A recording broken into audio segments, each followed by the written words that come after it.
Hello दोस्तों, कैसे हैं आप लोग। स्वागत है फिर से एक्सप्लोर वायरस के एक और नए वीडियो में, जिसमें बात करने वाले हैं भारत के एक बहुत ही छोटे और सबसे सुंदर राज्यों में से एक गोवा राज्य की। ये राज्य महाराष्ट्र के बिल्कुल दक्षिणी छोर पर और कर्नाटक के उत्तर में अरब सागर से लगता है। वेस्टर्न कोस्ट पर मौजूद अरब सागर के किनारों की वजह से ये राज्य टूरिज्म के लिए काफी ज्यादा फेमस है। ये अनोखा राज्य क्षेत्रफल के मामले में भारत का सबसे छोटा राज्य है और जनसंख्या के मामले में भारत का 4th सबसे छोटा राज्य माना जाता है। गोवा राज्य पर कैपिटा जीडीपी के मामले में पूरे भारत के अंदर पहले नंबर पर आता है। भारत की पर कैपिटा औसत जीडीपी से 2.5 गुना ज्यादा पर कैपिटा जीडीपी वाला राज्य गोवा को माना जाता है। नेशनल कमीशन ऑफ पॉपुलेशन के मुताबिक गोवा के लोग भारत में सबसे अच्छी क्वालिटी ऑफ लाइफ को एंजॉय करते हैं और ह्यूमन डेवलपमेंट इंडेक्स के अंदर गोवा 3रे नंबर पर आता है। गोवा में रहने वाले नेटिव लोगों को गोवन कहा जाता है। 2011 की जनगणना के अनुसार गोवा में करीब 1.4 मिलियन यानी 14 लाख लोग रहते हैं। सिक्किम, मिजोरम और अरुणाचल प्रदेश के बाद गोवा ही वो चौथा राज्य है जहां पर सबसे कम जनसंख्या पाई जाती है। गोवा में 1 किलोमीटर के अंदर लगभग 394 लोग रहते हैं, जो हमारी नेशनल पॉपुलेशन डेंसिटी 382 व्यक्ति प्रति वर्ग किलोमीटर से थोड़ी ही ज्यादा है। गोवा राज्य कोंकण भूभाग के अंदर आता है, जो भारत के वेस्ट कोस्ट पर मौजूद एक लंबी पट्टी में फैला हुआ है। ये राज्य कुल 3702 वर्ग किलोमीटर के क्षेत्र में फैला हुआ है। इस राज्य में 160 किलोमीटर लंबी कोस्टल लाइन मौजूद है, जो दुनिया भर के टूरिस्ट को अट्रैक्ट करती है। गोवा राज्य को 30 मई 1987 को बनाया गया था। गोवा की राजधानी को पणजी कहा जाता है और वास्को द गामा इस राज्य का सबसे बड़ा शहर है। इसके अलावा मडगांव गोवा राज्य का सबसे पुराना कमर्शियल हब माना जाता है।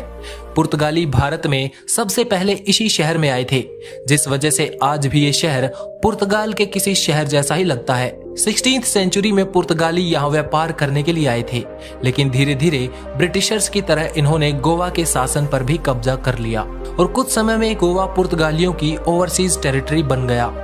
पुर्तगालियों ने गोवा पर 450 सालों तक शासन चलाया और 1961 में गोवा को हमारे आज के भारत का हिस्सा बना लिया गया।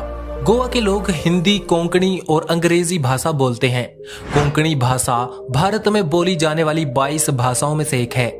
गोवा के कोस्ट पर दुनिया की सबसे डिफरेंट वाइल्ड लाइफ पाई जाती हैं, जिस वजह से यहाँ हर साल लाखों टूरिस्ट आते हैं, जिनमें से एक बहुत बड़ा हिस्सा विदेशी लोगों का भी होता है। गोवा के बीच पर सफेद रंग वाली रेत पाई जाती है, जो अपने आप में ही पूरे भारत में सबसे खास है।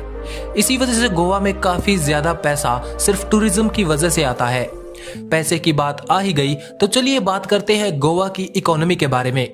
2017 में गोवा की जीडीपी $11 बिलियन थी और अभी की बात करें तो भारत में सबसे ज्यादा पर कैपिटा जीडीपी के साथ गोवा सबसे अमीर राज्यों में आता है। गर्मियों और सर्दियों में गोवा के अंदर टूरिस्ट की भरमार लगी रहती है। भारत में टूरिज्म के लिए आने वाले कुल विदेशियों में से 12% तो केवल गोवा में घूमने के लिए आते हैं। गोवा नेचुरल मिनरल्स के मामले में भी काफी समृद्ध राज्य माना जाता है। यहाँ पर बॉक्साइट, आयरन, मैंगनीज, सिलिका और लाइमस्टोन जैसी चीजें काफी ज्यादा मात्रा में पाई जाती हैं। ये मिनरल्स और मेटल्स यहाँ से जापान जैसे देशों में एक्सपोर्ट किए जाते हैं। गोवा की इंडस्ट्रीज के अंदर माइनिंग इंडस्ट्रीज दूसरे नंबर पर आती हैं। मुर्मुगांव पोर्ट यहाँ का सबसे फेमस सी पोर्ट है, जहाँ से 2016-17 में 20 मिलियन टन से ज्यादा आयरन को एक्सपोर्ट किया गया था। यहाँ जिन लोगों को काम नहीं मिल पाता वे ज्यादातर लोग खेती करते हैं, जिसमें सबसे ज्यादा इस राज्य के अंदर चावल की खेती की जाती है। भारत में काजू और नारियल की खेती भी सबसे ज्यादा तटीय राज्यों में की जाती है, जिनमें से गोवा भी एक प्रमुख उत्पादक राज्य है। आज की वीडियो में इतना ही। वीडियो पसंद आया तो लाइक कीजिए। अगर अपने शहर के बारे में वीडियो चाहते हैं तो सब्सक्राइब कर लीजिए और कमेंट में अपने शहर का नाम लिखकर जरूर बताएं। Thanks for watching, stay tuned.